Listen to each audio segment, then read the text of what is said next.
사무엘상 9장 1절에서 마지막 절까지 교독하도록 하겠습니다. 사무엘상 9장 1절에서 27절까지의 말씀 한 장을 교독하도록 하겠습니다. 1절 제가 먼저 읽겠습니다. 베냐민 지파의 기스라 이름하는 유력한 사람이 있으니 그는 아비엘의 아들이요 스롤의 손자요 베거롯의 증손이요 아비야의 현손이며 베냐민 사람이더라.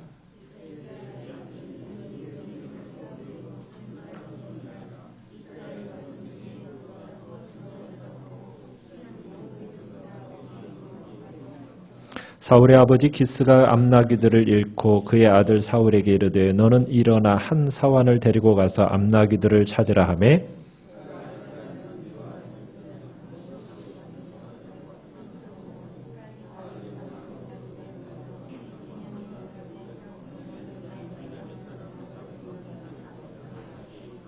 그들이 숲땅에 이른 때에 사울이 함께 가던 사환에게 이르되 돌아가자. 내 아버지께서 암나귀 생각은 고사하고 우리를 위하여 걱정하실까 두려워하노라 하니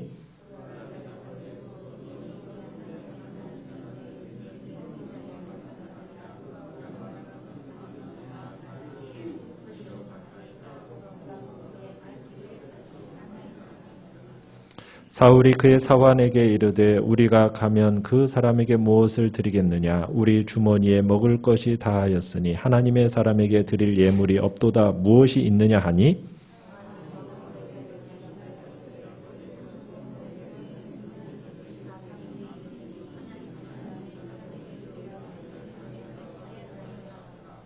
옛적 이스라엘의 사람이 하나님께 가서 물으려 하면 말하기를 선견자에게로 가자 하였으니 지금 선지자라 하는 자를 옛적에는 선견자라 일컬었더라.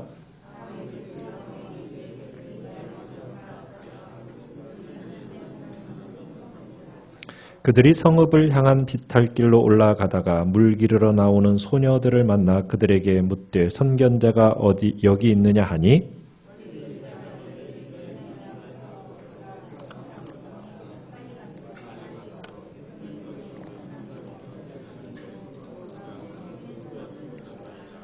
당신들이 성읍으로 들어가면 그가 먹으러 산당에 올라가기 전에 곧 만나리이다. 그가 오기 전에는 백성이 먹지 아니하나니 이는 그가 제물을 축사한 후에야 청함을 받은 자가 먹음이니이다. 그러므로 지금 올라가소서 곧 그를 만나리이다 하는지라.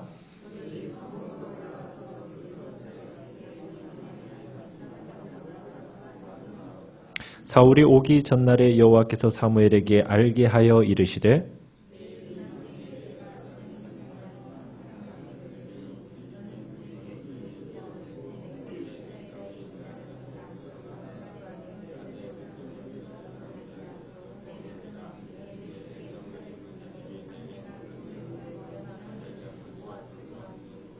사무엘이 사울을 볼 때 여호와께서 그에게 이르시되 보라 이는 내가 네게 말한 사람이니 이가 내 백성을 다스리리라 하시니라.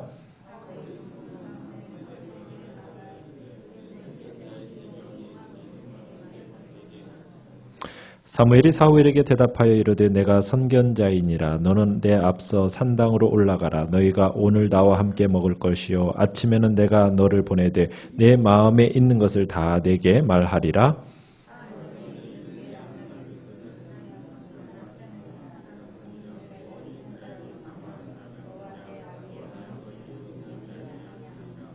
사울이 대답하여 이르되 나는 이스라엘 지파의 가장 작은 지파 베냐민 사람이 아니니까 또 나의 가족은 베냐민 지파 모든 가족 중에 가장 미약하지 아니하니까 당신이 어찌하여 내게 이같이 말씀하시나이까 하니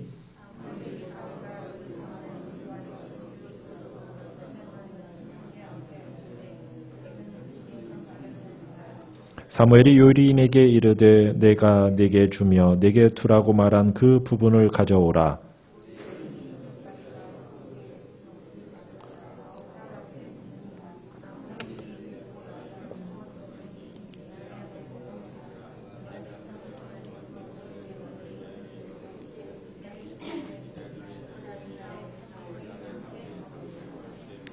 그들이 산당에서 내려 성읍에 들어가서는 사무엘이 사울과 함께 지붕에서 담화하고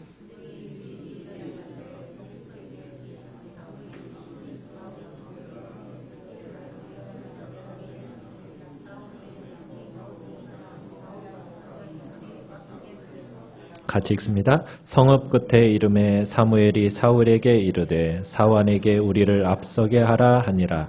사완이 앞서감으로 또 이르되 너는 이제 잠깐 서 있으라. 내가 하나님의 말씀을 내게 들려주리라 하더라. 아멘. 오늘 말씀의 제목은 섭리의 손과 목적이라는 제목을 가지고 말씀을 나누고자 합니다. 우리는 지난 시간 8장에서 이스라엘 백성들이 우리도 이웃 나라들처럼 왕정 제도를 실시해야 되겠습니다. 우리에게도 왕이 있어야 되겠습니다. 왕을 허락해 주십시오 라고 사무엘 선지자에게 부탁하는 장면을 보았습니다.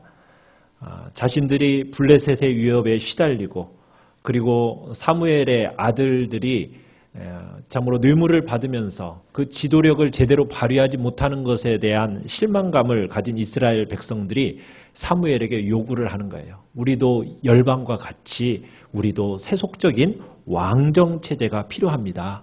왕이 필요합니다 하면서 왕을 요구한 겁니다. 이것은 하나님이 별로 마음에 기뻐하지 않으셨어요. 사무엘도 기뻐하지 않았고요. 왜냐하면 이스라엘 정치체제는 어떤 체제라고 말씀을 드렸습니까? 신정체제예요. 왕이 누구라는 거예요? 하나님이 왕이신데 하나님의 왕됨을 거부하고 이제 세속의 왕으로서 인간의 왕을 요구하고 있기 때문에 하나님이 기뻐하지 않으셨습니다. 그럼에도 불구하고 하나님은 그것을 마지못해 허락하십니다. 결국 사무엘은 이에 대해서 하나님의 말씀을 따라 처음 자기도 반대를 했지만 그 반대를 접고 하나님이 허락하시기 때문에 그 왕정 제도를 설립을 선언합니다. 이제 남은 게 뭡니까? 이제 그러면 누가 이 새로 생긴 이 왕의 보좌에 오르게 될 건가? 누가 이 왕자에 앉게 될 것인가? 이제 이게 질문이죠. 누가 이 자리에 앉게 될 건가? 많은 지파가 있고 그 많은 지파 중에서 많은 사람이 있는데 그 사람들 중에 누가 이 자리에 왕이 될 건가? 누가 초대 왕이 될 것인가? 하나님은 도대체 누구를 왕으로 세울 것인가? 이거 호기심이 나지 않습니까? 자, 호기심이 가득 찬 눈으로 결과를 기다리는 우리에게 하나님은 오늘 9장에서 갑자기 한 사람을 등장을 시킵니다. 그 사람이 누구입니까? 사울이라는 한 사람을 등장을 시키고 있습니다. 오늘 우리는 사울이라는 사람은 어떻게 보면 초야에 묻혀있는 사람입니다. 이 초야에 묻혀있던 이 사울을 하나님이 오묘한 경륜 속에서 역사의 전면으로 딱 부각을 시키시는데 그 장면이 어떻게 일어나게 되는지를 오늘 우리가 9장에서 보게 되는 겁니다. 1절을 보시면은 자, 베냐민 지파의 기스라 이름하는 유력한 사람이 있으니 하면서 이제 기스라는 사람이 나옵니다. 먼저 본문의 주인공인 이 사울이 어떤 인물인지 그 집안이 어떠한지 그 외모가 어떠한지를 중심으로 해서 이제 소개가 되어지기 시작합니다. 사울의 아버지 이름이 누구라고요? 기스예요. 기스. 자, 사울은 어느 지파 사람입니까? 베냐민 지파 사람입니다. 그러니까 베냐민 지파 사람으로서 이 사울의 아버지 기스는 나름대로 유력한 사람이었다고 얘기하고 있습니다. 자, 하지만 사울 자신이 나중에 이렇게 가보면은 21절에 이런 얘기를 하죠. 이스라엘 지파의 가장 작은 지파 베냐민 사람 이렇게 얘기를 합니다. 나의 가족은 베냐민 지파 모든 가족 중에서 가장 미역합니다. 이렇게 얘기를 해요. 자, 베냐민 지파는 이스라엘 12지파 중에서 가장 작은 지파였습니다. 왜 가장 작은 지파가 됐는지 아십니까? 사사기를 읽어보면 압니다.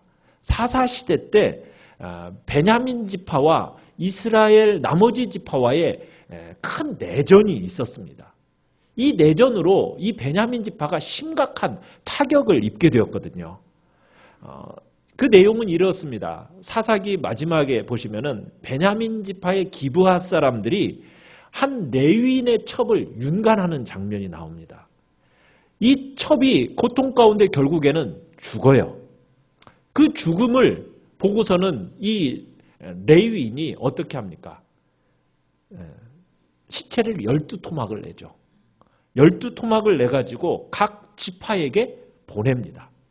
이에 이 12지파가 공분이 일어납니다. 공통된 어떤 분노가 일으켜진 거예요.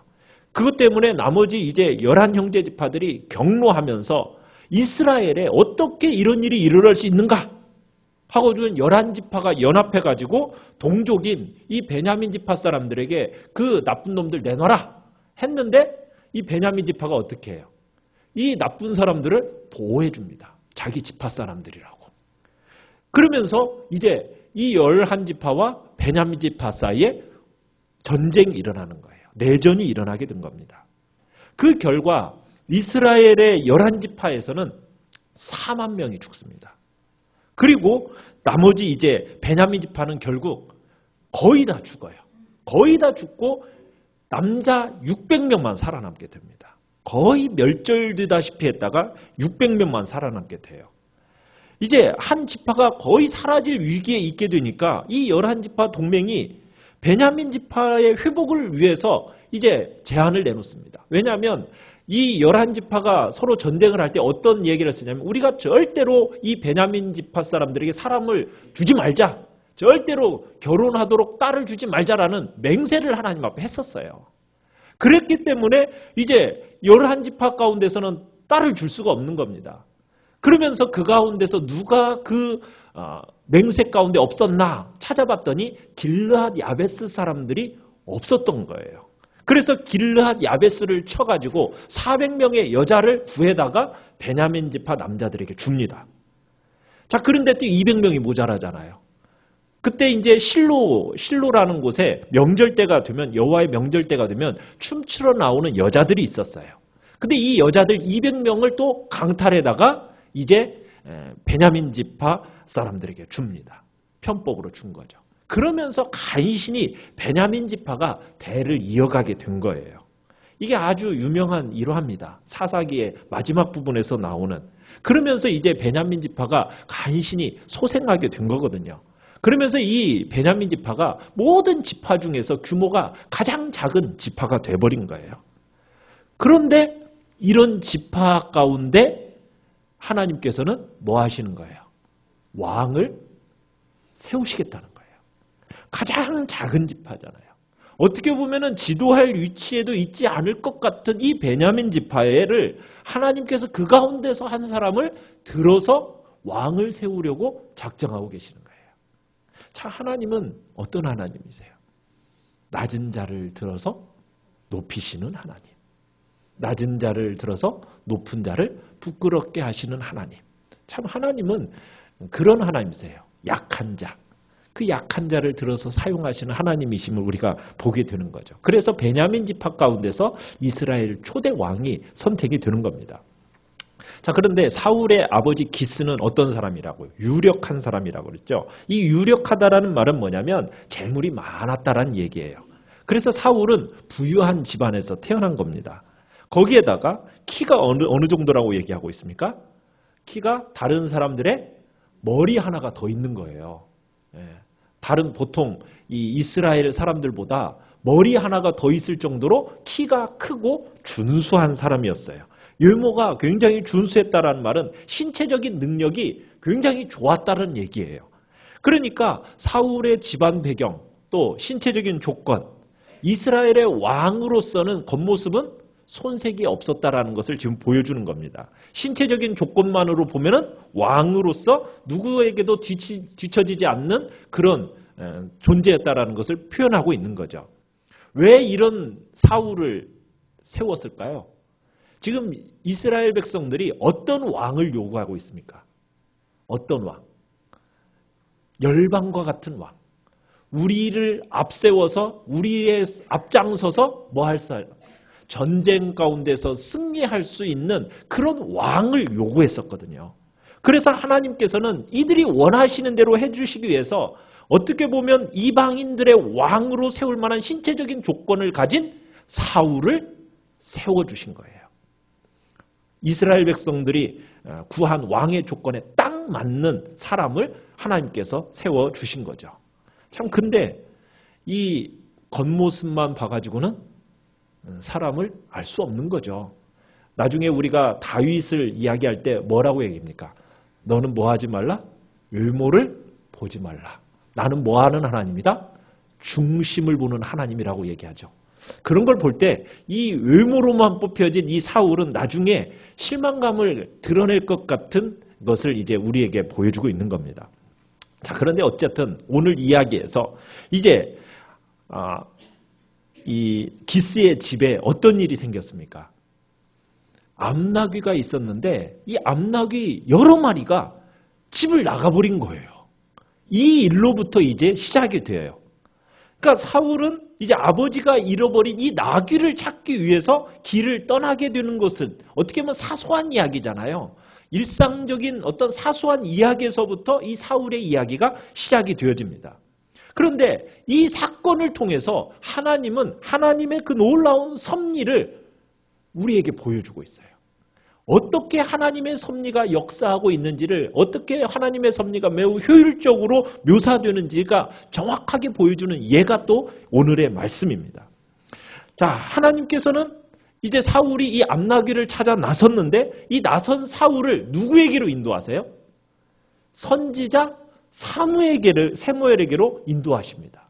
어떻게 인도하시는지를 우리가 여기서 보면서 하나님의 섭리를 우리가 볼 수가 있어요. 그러니까 사울을 사무엘에게로 인도하기 위해서 하나님께서는 섭리의 도구로 뭘 사용하세요? 암나귀를 사용하시고, 또 옆에 데리고 나간 사환을 사용하시고, 또 물깃는 소녀들을 사용하시고, 그러면서 하나님의 섭리가 착착착착 맞아져 가는 것을 우리가 보게 돼요. 자, 사울의 아버지 기스, 그 암나귀를 잃어버린 일은 어떻게 보면은 이 섭리의 사건의 발단입니다. 뭐 제멋대로 도망가 버린 이 암나귀를 찾아 나선 이 사울이 계속해서 반복되는 실패, 이런 것 속에서 이제 하나님은 사울의 발걸음을 어디로 인도해 가시는 거예요? 사무엘에게로 인도해 가시는 거예요. 결국 어떻게 보면 사울은 보이지 않는 그 하나님의 그 섭리의 손길에 의해서 이끌림 받아서 결국 누구에게로 딱 가는 거예요? 사무엘에게로 가는 것을 보게 돼요. 자, 한번 이제 얘기를 한번 봅시다. 아버지 기스가 이제 사울 아들을 딱 부릅니다. 야, 나귀가 몇 놈 안 보인다, 야. 네가 가서 좀 나귀 좀 찾아와라. 딱 얘기를 해요. 예, 알겠습니다. 그런데 너 혼자 가지 말고 사환 하나 데리고 같이 가서 찾아라. 이렇게 해서 이제 사환하고 함께 암나귀들을 찾으러 이제 아버지 심부름을 가는 거예요. 근데 나귀가 어디로 갔는지 어떻게 알아요? 모르죠. 아무 대책 없이 그냥 떠나는 거예요. 어떻게 보면 이제 목초지를 중심으로 해서 아마 찾아봤겠죠. 자, 그런데 어떻게 찾았느냐? 4절을 한번 볼까요? 4절을 보시면 그가 어디를 갑니까? 에브라임 산지, 그 다음에 살리사 땅으로 두루 다녀 보았으나 찾지 못했고, 그 다음에 어디로 가요? 사알림 땅으로 두루 다녀 보았어요. 그곳에도 없었고, 또 베냐민 사람의 땅으로 두루 다녀보았으나 찾지 못했다. 이렇게 얘기하고 있어요. 이 코스를 어느 신학자가 이렇게 한번 지도로 그려서 계산해 보니까 40km랍니다. 40km. 그러니까 40km를 뱅뱅뱅뱅 돌고 다닌 거예요. 백리길이요. 백리길을 지금 암나귀 찾겠다고 지금 걸어 다닌 겁니다. 근데 여기서 3번 반복되는 단어가 뭐예요? 찾지 못했고, 없었고, 찾지 못했다. 공통점이 뭡니까? 무지하게 헤매고 돌아다녔다는 얘기예요. 엄청나게 헤매고 돌아다닌 겁니다. 방황한 겁니다. 자, 그런데 이 방황의 길 끝에 하나님 뭘 준비하고 계셨어요? 하나님께서는 어마어마한 만남과 경륜을 준비하고 계셨던 거예요. 그 사실을 사환이 알았겠습니까? 사울이 알았겠어요? 아무도 몰랐죠. 어떻게 보면 우리의 일상생활 속 사소한 사건 속에서 하나님께서는 그분의 오묘한 경륜을 감추고 계신다는 거예요. 우리는 이 사실을 믿어야 돼요. 그러니까 하나님께서는 우리에게 어떻게 보면 사소한 일이지 않습니까?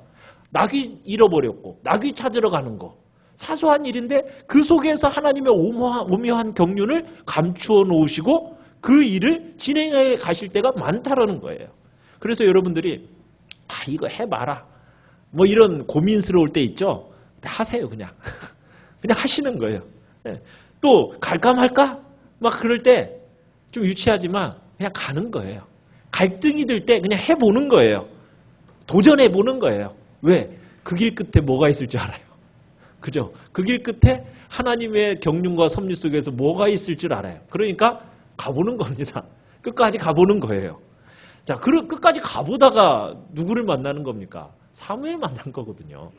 자, 5절에 가보면은 사울과 그의 종이 나귀들을 찾아 헤매다가 어디까지 이르렀어요? 숲땅, 숲지역이라는 곳까지 가게 되죠. 자, 사울이 집을 떠난 지 며칠이나 지났어요? 사흘이나 지났어요. 사흘. 근데 어디에서도 지금 암나귀를 발견하지 못했어요. 그러자 이제 사울이 지쳤겠죠. 사흘 동안이나 백리길을 막 돌아다니면서 찾았는데 못 찾으니까 이제 어떤 마음이 듭니까? 야, 나귀는 고사하고 아버지가 우리 때문에 더 걱정하시겠다. 야, 집에서 우리 때문에 걱정하시겠다. 야, 이쯤에서 이제 우리 돌아가자. 나중에 다시 찾는 한이 있더라도 이제는 돌아가자. 하고서는 나귀를 찾지 못한 그 좌절감 때문에 이제 사울이 이제 나귀 그만 찾자고 하면서 집으로 돌아가려고 하는 거예요. 자, 돌아가면 어떻게 됩니까? 사무엘 못 만나잖아요. 그죠? 사무엘 못 만나잖아요. 그러니까 돌아가려고 하는 그 순간에 하나님의 섭리가 또 어떻게 역사를 하고 있어요. 가슴 졸일 일이잖아요. 정말 사무엘하고 사울하고 만나야 되는데 하나님은 지금 그렇게 하고 지금 역사해 가고 계시는데 이러다가 이거 못 만나는 거 아닌가? 그때 누가 등장을 합니까? 같이 동행했던 사환이 등장해서 아버지를 염려하면서 집으로 돌아가려는 사울에게 제안 한 가지를 해요. 뭐라고 제안을 해요? 도련님, 우리가 사흘이나 암나귀 찾으러 다녔잖아요. 들인 시간이 얼마고 들인 품이 얼마입니까? 그거 아깝지 않으세요? 마침 여기가 숲땅인데 여기에 우리나라에서 가장 존경받는 선견자 한 분이 계세요. 그 하나님의 사람이 말하면 다 응한다고 하니까 우리 그분한테 한번 찾아가서 한번 물어봅시다. 이렇게 하면서 눈앞에 보이는 성읍, 그 성읍에 가서 길을 확실하게 알려주는 하나님의 사람을 찾아보자고 설득을 하는 겁니다. 이때만 해도 사울이 좀 아직 어리고 젊어서 겸손했습니다. 그래서 사환의 말도 귀 기울여 들여서 그래. 그런데 사울이 이제 또다시 얘기를 하는 거예요. 그런데 이 하나님의 사람한테 가는데 우리가 드릴 예물이 없다. 왜냐하면 이 당시 풍습이 관행으로 뭐가 있냐면 하나 예우 차원에서 빈손으로 갈 수 없다는 거죠. 어떻게 하나님의 사람 보러 가면서 어떻게 빈손으로 가겠냐. 그렇게 대화가 오가고 있는데 그때 마침 사울의 사환의 손에 뭐가 있었어요? 약간의 돈이 있었어요. 약간의 돈. 얼마? 은 4분의 1세겔이 있었다는 거예요. 자, 이거 있으니까 우리 선견자 한번 찾으러 갑시다. 그래가지고 사무엘을 찾아가는 거예요.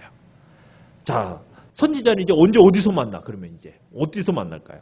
그때 이제 누가 또 등장을 합니까? 11절, 12절에 보니까 누가 등장을 해요? 물 기르러 나오는 소녀가 등장을 해요. 소녀들이. 그러면서 이 소녀가 뭐라고 그래요? 자, 빨리 가라고. 지금 선지자가 지금 앞서 갔다고. 빨리 가면 만날 수 있을 거라고. 이렇게 해줘가지고 결국 사무엘과 사울의 만남이 이루어지게 된 겁니다. 자, 그런데 우리 16절을 가보시면은 15절을 가보시면 사울이 오기 전날에 하나님께서는 뭘 알게 해주셨어요? 사무엘에게 말씀해 주셨어요. 무슨 말씀을 해주셨어요? 16절에 내일 이맘때에 내가 베냐민 땅에서 한 사람을 내게로 보내겠다. 하나님이 미리 사무엘에게 가르쳐 주신 거예요. 자, 그러면은 우리가 여기서 이제 생각해 보는 거예요. 기스의 집안에서 나귀가 탈출하고 나귀를 찾으러 기스의 아들 사울과 사환이 막 돌아다니면서 찾으러 내보낸 이 사건. 이 모든 과정의 배후에는 누가 있다라는 거예요. 하나님의 섭리의 손길이 있다는 거예요. 그러니까 하나님은 미리 누구를 보내기로 지금 마음에 계획하시고 일을 진행하고 계신 거예요. 베냐민 중에 한 사람, 그 사람을 사무엘에게 너한테 보내겠다. 하나님은 딱 얘기하셨고 그리고서는 사울을 지금 보내시는데 그 과정을 보면 어때요? 과정을 보면은 나귀가 도망가야 되고 나귀를 찾으러 가야 되고 나귀 찾으러 3일 길을 헤매고 돌아다녀야 되고 여러분 이런 일들이 지금 진행되고 있는 거예요. 네. 자, 이 모든 것들이 결국에는 뭐예요? 하나님께서 이 모든 일들을 그 정확한 섭리의 손길을 따라서 진행시켜 나가고 계시는구나. 여러분 이거 느껴지지 않습니까? 그죠? 네. 여러분 그러니까 우리 믿는 자들에게 우연이란 게 있어요, 없어요? 없어요. 없어요. 우연이란 게 없다고요. 네. 예수님께서 공중에 나는 그 참새 한 마리 떨어지는 것 누구의 허락 없이는 안 돼요? 하나님의 허락이 없이는 절대로 떨어지지 않는다는 거예요. 뭐마저도 제가 머리털 하나 떨어지는 것까지도 누구의 하나님의 허락 없이는 절대로 떨어지지 않는다. 역사의 주권이 누구 손 안에 있다? 하나님의 손 안에 있다. 여러분 그러니까 우리에게 벌어지는 수많은 일들이 있잖아요. 때로는 슬픈 일들, 만나기 싫은 일들, 견디기 어려운 일들, 이런 모든 일들이 하나님의 허락 없이 발생됩니까? 안 됩니까? 하나님의 허락 없이는 절대로 발생되지 않는다는 거예요. 하나님 허락 없이 발생되는 일 하나도 없다라는 거예요. 다 하나님께서 허락하시고 하나님의 계획 가운데 일어나는 거예요. 주권이 누구 손 안에 있는 거예요? 하나님께 있는 거예요. 때로는 우리 인간의 실수로 벌어지는 일들조차도 하나님의 주권 안에 있다라는 거. 여러분 우리는 이 사실을 믿어야 되는 거예요. 여러분 기스의 나귀들이 스스로 탈출했겠습니까?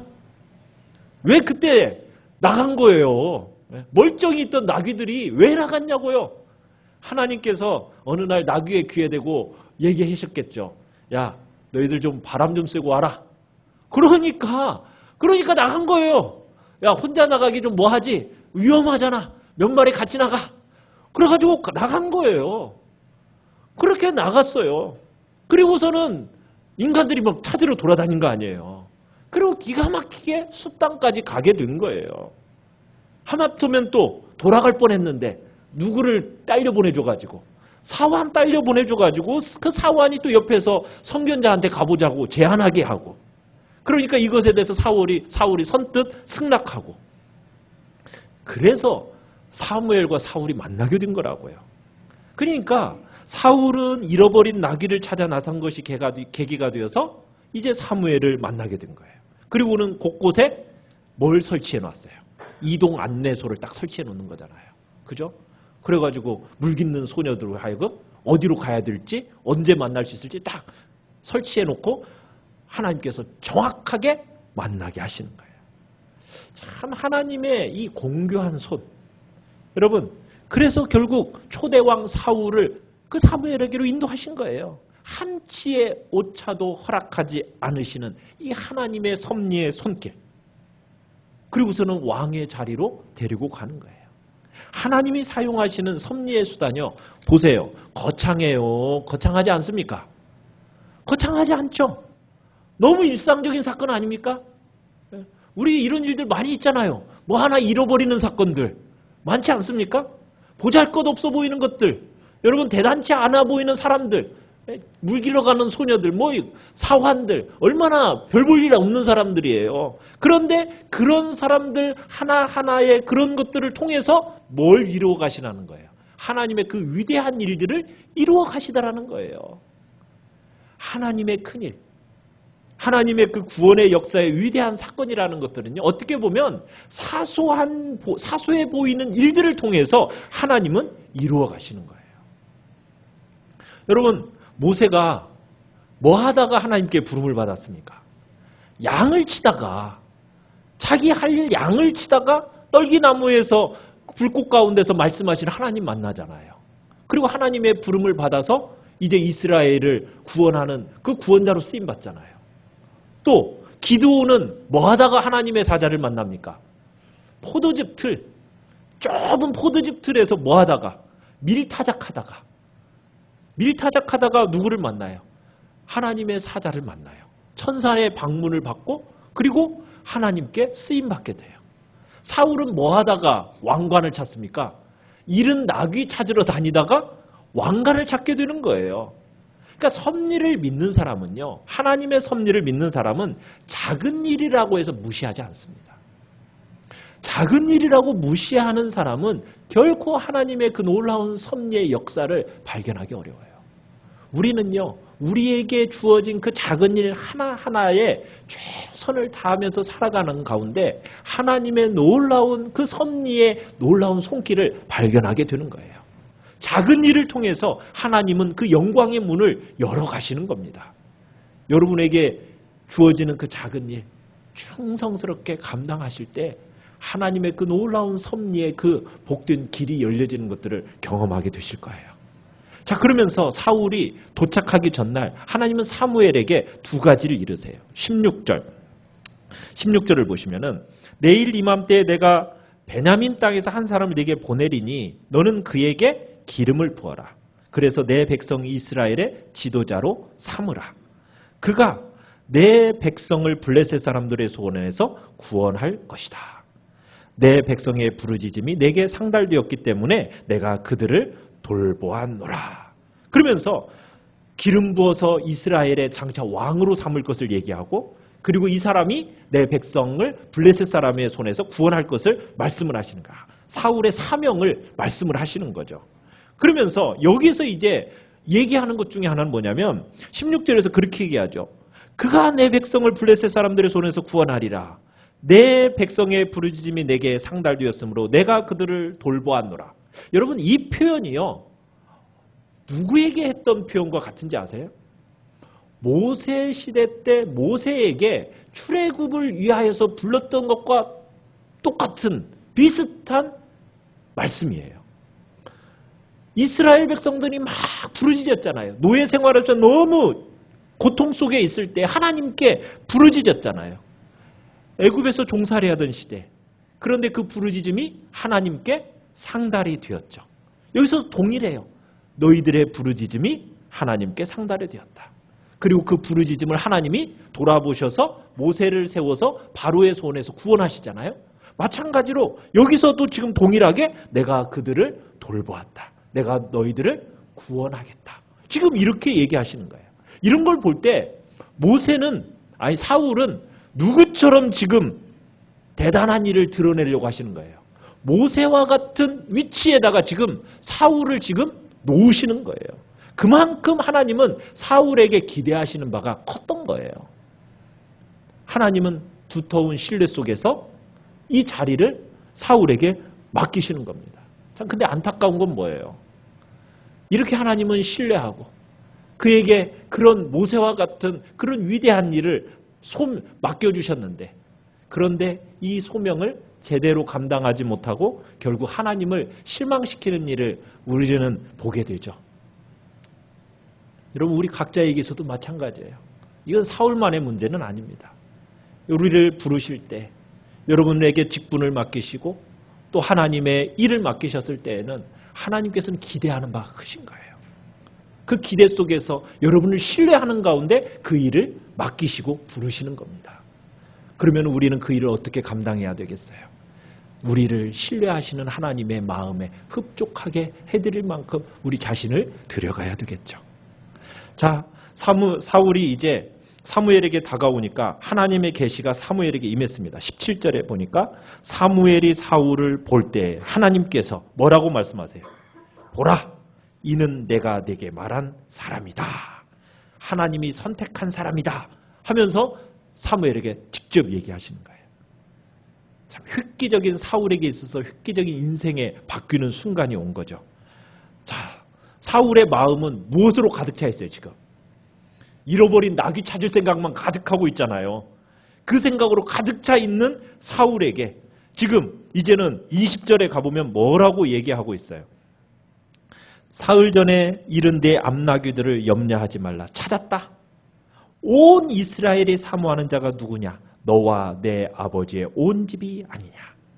이게 뭐냐면은 너 나귀에 대한 생각을 이제 그만두고 너 이제 나귀에 대한 생각 지워버리고 더 큰 것으로 채워라.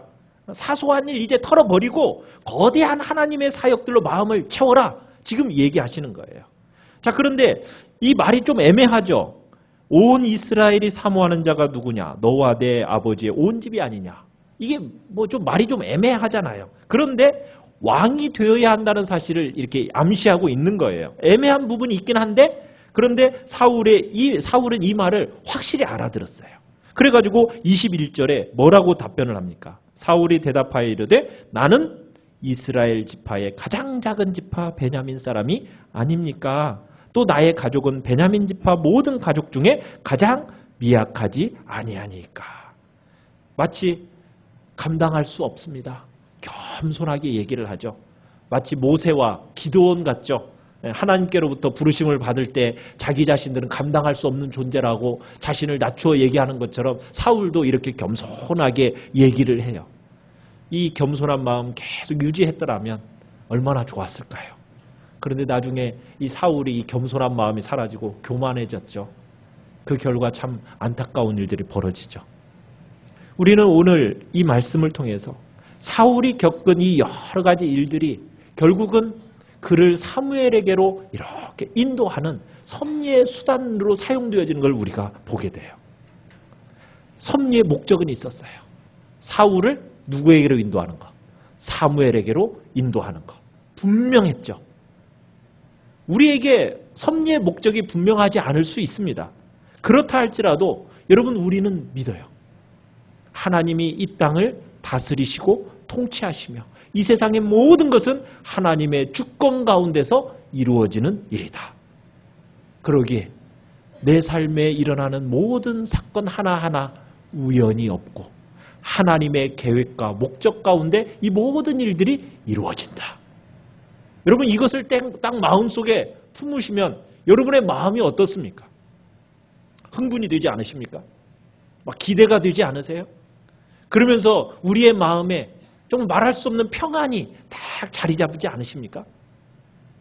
여러분 하나님의 이 놀라운 섭리의 손길을 여러분의 마음속에 깊이 받아들이시고 묵상하시고 그 심령 안에 그 섭리 가운데서 내 인생이 진행되고 있다는 사실을 믿음으로 딱 발견하시길 바라요.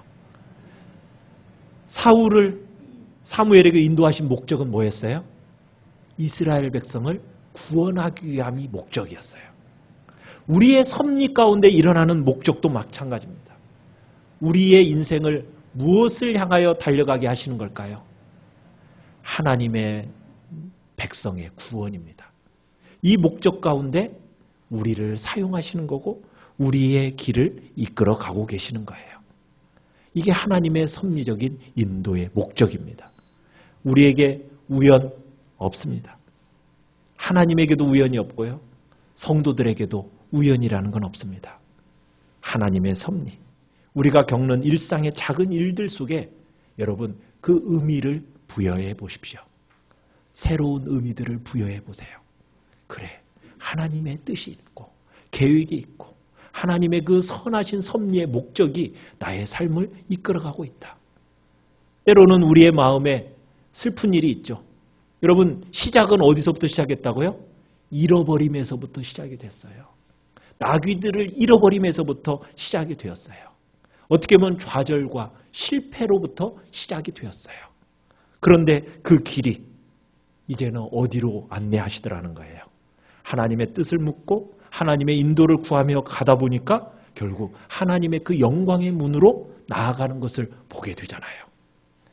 여러분의 삶에 있어서 때로 우리에게 정말 좌절과 실패의 그 순간이 여러분 결코 우연이 아니요. 그 속에는 하나님의 분명한 섭리의 뜻이 있고 목적이 있고 계획이 있어요. 하나님의 주권 가운데서 이루어지는 일이라는 사실을 마음속에 믿으시고서는 여러분 그 어려움들을 믿음으로 한 걸음 한 걸음 주님 앞에서 전진해 나아가 보세요.